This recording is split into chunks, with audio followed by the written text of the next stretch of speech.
Welcome back to Living 808. Now, we all know that it's illegal to drive under the influence. Most people understand that this means alcohol. But did you also know that driving under the influence includes the use of marijuana? Now, we are learning more about that today. We welcome in Officer Thomas Billens, Lieutenant Patricia Wilson, Kevin Sabet, who is the co-founder of Smart Approaches to Marijuana. And we've got two parents with us today, Jolene Morse and Myla Ravad. Hello, thank you all for being here. Thank you. Now, I'm kind of excited today because we're going to do something fun. It's a serious subject, but we're going to actually play a game. I'm going to be the moderator asking the questions. We've got three experts here, and then we've got our parents, and you guys are going to be answering the questions. How does that sound? Okay, like fun. Okay. All right, let's jump right in. Our first question. Let's see. Well, medical marijuana dispensaries can actually open any time now. In fact, we'll probably see them open by the end of the year. Under the law, patients with medical marijuana registration cards are allowed to have 4 ounces of usable marijuana. Now, let's look at this here. Which of these do you think is equal to 1 ounce of marijuana? This one. Okay, so you're Jolene, right? Yes. Jolene. Okay, so Jolene, you say this one. What about you? I think so too. Okay, who's our expert? Officer. Yes, actually the 1 ounce would be this one here. Oh, wow. That's a lot. So we see a lot of confusion. You know, 1 ounce of marijuana is actually a very large amount of marijuana that people can use. And right here we have a baggie that would be approximately 56 joints. So this is about what somebody could actually have under the law. Okay. Wow.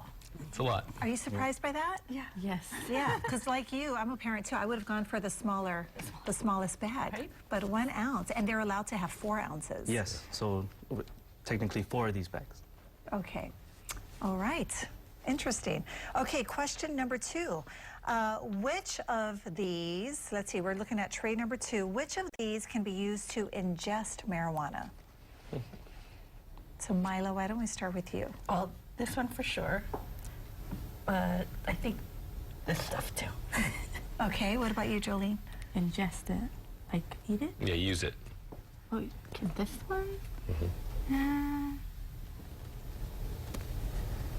one? That one? Okay. This one I think most people recognize, right? But Lieutenant, can you give us the correct answer? Okay, well actually all of them can be used to ingest marijuana. So there's different ways of ingestion, and it includes smoking and also vaporizing, and that's inhalation itself. And so the smoking with the joints right here, or also with the bong, and even with this particular device here, it's a matter of burning the marijuana, and then that gets ingested. With these particular devices here, the e-cigs, and also they're called vaporizers. And that, the element right in here gets heated to a certain temperature, and then the active ingredient gets inhaled. And the scary thing about them is you never even realize that someone can put a marijuana extract in there. And even something as small as 1 dab can have a THC level as high as 90%. So it's frightening, especially for someone who's never tried it before, and this is the first time they're trying it. And the THC levels of regular joints this is probably at 10% or less. The 10% would even be high. You're talking about being able to put 90-some%, and there's no smell, right? Exactly, and that's another thing too, is they're very popular, the e-cigs and the vaporizers, is because there's very little odor. Whereas when you smoke a joint or even through a bong, you have that really pungent odor of marijuana. And if you've never smelled it before, once you smell it, you can't miss it. Okay, that is so interesting. And I noticed that we chose parents here. Yeah, yeah, that's good. For me, I mean, some of these things we've never seen before. So if you see them in your teenager's room or something, at least you would know what it is. So really, the goal today is to get educated, right? Okay, question number 3. Let's see here.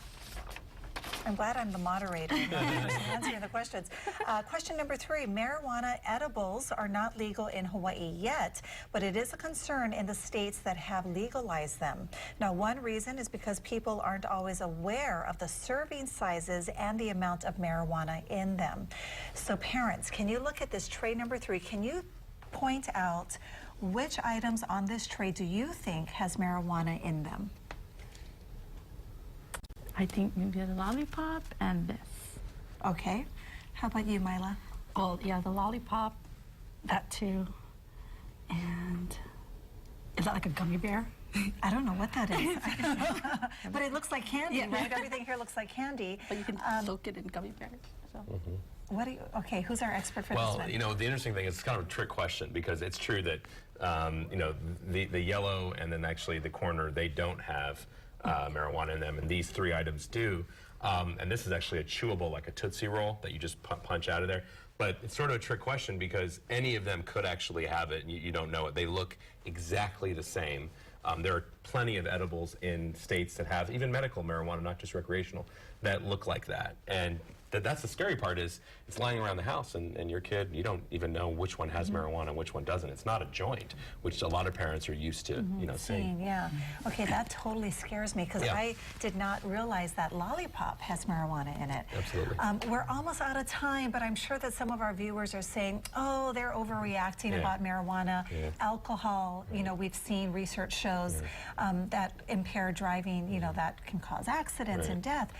What do you say to those parents? Well, or the those science people? is very clear. Look, there's an active industry that wants to, just like the tobacco industry, downplay the negative effects because they're making money. I mean, they're selling gummy bears to kids. You get lifelong customers, just like, you know, the Marlboro Man and the, you know, candy cigarettes we used to have. So the issue is, though, the science says that the THC, which is what gets you high in marijuana, it affects directly the part of the brain that deals with reaction, reflexes, judgment.